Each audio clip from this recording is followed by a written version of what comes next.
റമദാനിലെ ആദ്യ വെള്ളിയാഴ്ച മസ്ജിദുൽ അഖ്സയിൽ കടുത്ത നിയന്ത്രണങ്ങൾ ഏർപ്പെടുത്തി ഇസ്രായേൽ. അധിനിവിഷ്ട വെസ്റ്റ് ബാങ്കിൽ നിന്ന് 10,000-ൽ താഴെ മാത്രം ആളുകളെ മാത്രമേ പള്ളിയിലേക്ക് അനുവദിക്കൂ എന്നതായിരുന്നു ഇസ്രായേലിന്റെ നിലപാട്. ഇതുമൂലം നിരവധി പേരാണ് ചെക്ക് പോസ്റ്റിൽ കുടുങ്ങിയത്. അതിനിടെ ഗസ പുനർനിർമ്മാണ പദ്ധതികൾ മുൻപോട്ടു പോകുന്ന വേളയിലും അടിസ്ഥാന ആവശ്യങ്ങൾക്കുള്ള ഗസയുടെ ദുരിതം തുടരുകയാണ്. അബ്ബാസ് മുഹമ്മദോട് വാർത്തയുടെ വിശദാംശങ്ങളുമായി. അബ്ബാസ്, കഴിഞ്ഞ ദിവസം നമ്മൾ കണ്ടതാണ്, അതായത് തകർന്ന കെട്ടിടങ്ങൾക്കിടയിലെല്ലാം നോമ്പ് തുറക്കുന്ന ആ ഗസ ജനതയുടെ കാഴ്ചകൾ. ഇപ്പോൾ ഈ ഒരു റംസാൻ കാലത്തും അവർക്കെതിരായ അനീതി തുടരുകയാണോ?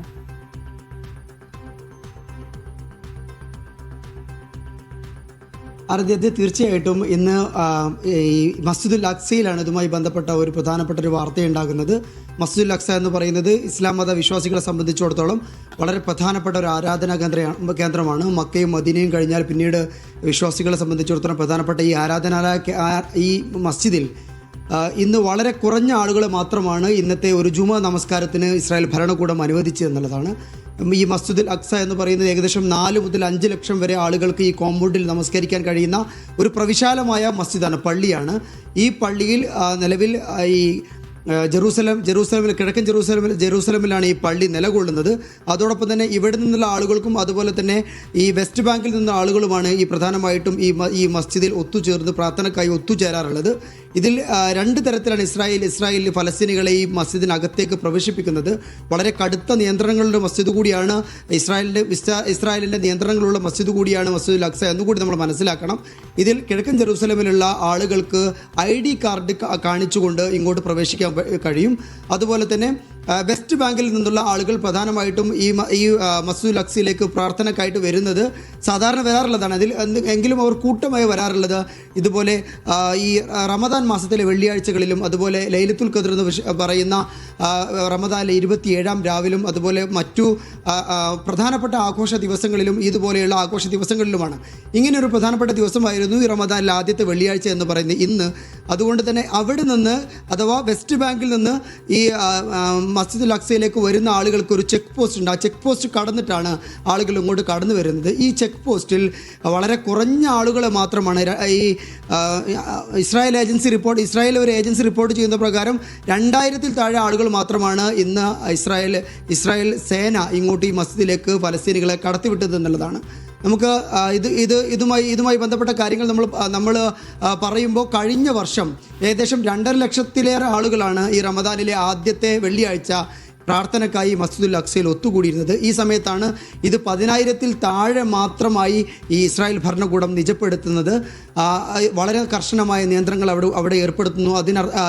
ഇതോടുകൂടെ മറ്റൊരു കാര്യം, ഈ 12 വയസ്സിന് താഴെയുള്ള കുട്ടികൾ, അതുപോലെ 55 വയസ്സിന് മുകളിലുള്ള പുരുഷന്മാർ, 50 വയസ്സിനോ അതിനു മുകളിലുള്ള സ്ത്രീകൾ എന്നിവരെയാണ് ഇസ്രായേൽ ഭരണകൂടം നിലവിൽ ഈ ചെക്ക് പോസ്റ്റ് വഴി നിലവിൽ പ്രാർത്ഥനയ്ക്കായിട്ട് ഈ മസ്ജിദുൽ അഖ്സയിലേക്കുള്ള അനുമതി നൽകുന്നത്.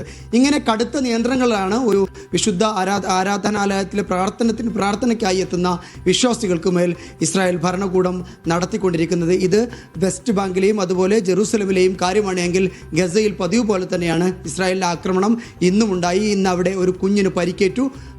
അതോടുകൂടെ തന്നെയാണ് നമ്മൾ കഴിഞ്ഞ ദിവസങ്ങളിലൊക്കെ റിപ്പോർട്ട് ചെയ്തതുപോലെ തന്നെ ഗസയുടെ ഭാവിയുമായി ബന്ധപ്പെട്ട വളരെ ത്വരിതഗതിയിലുള്ള അതിവേഗത്തിലുള്ള പ്ലാനുമായി യു.എസും അതുപോലെ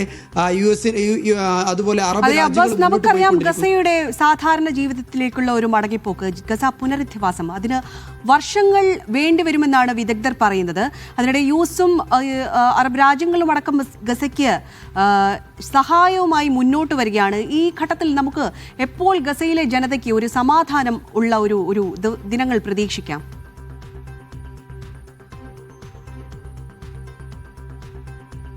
തീർച്ചയായിട്ടും നമുക്ക് ഇക്കാര്യത്തിൽ ഒരു നിയതമായൊരു തീയതിയോ കൃത്യമായിട്ടൊരു ഡേറ്റോ കാണാൻ പറ്റില്ല എന്നുള്ളതാണ് സമീപകാല സംഭവ വികാസങ്ങൾ നമുക്ക് മനസ്സിലാകുന്നത്. ഇതിൽ പ്രധാനമായിട്ടും നമ്മൾ മനസ്സിലാക്കേണ്ട ഒരു പോയിന്റ് എന്ന് പറയുന്നത്, ഈ 2ാം ഘട്ട വെടിനിർത്തൽ കരാറുമായി ബന്ധപ്പെട്ട ഏറ്റവും സുപ്രധാനമായിട്ടുള്ള ഒരു ഉപാധി ബന്ദികളുടെ അവസാനത്തെ അവശേഷിപ്പ് കിട്ടിക്കഴിഞ്ഞാൽ റഫയുടെ അതിർത്തി തുറക്കുക എന്നുള്ളതായിരുന്നു. ഇതൊരു പ്രധാനപ്പെട്ട ഉപാധിയായിരുന്നു.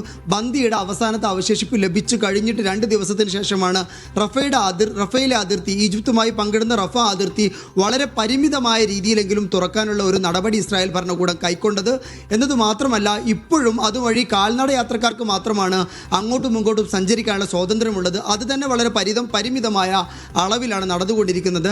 ഗസയുടെ പുനർനിർമ്മാണം സാധ്യമാകണമെങ്കിൽ വലിയ ട്രക്കുകളടക്കമുള്ള വലിയ സാമഗ്രികൾ ഗസയിലേക്ക് വരേണ്ടതുണ്ട്.